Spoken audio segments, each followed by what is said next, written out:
Do you want to download and install Java to your computer? Well, it's actually very simple. The first thing you need to do is go to your web browser and you want to go to java.com, now I'll leave a link in the description.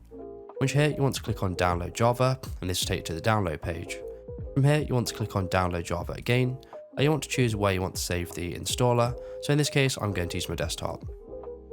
The reason why we use the big green download Java button is because it will automatically detect what computer we're using and it will download the correct version of Java for us, which is what I recommend doing.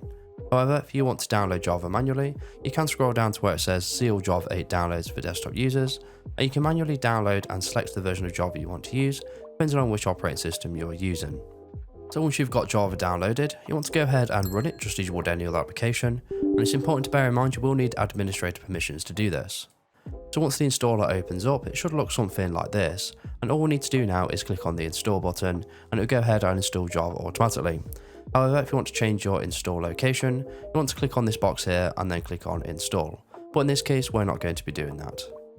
Now this can take anywhere from a few seconds to a few minutes to install, so we just need to wait.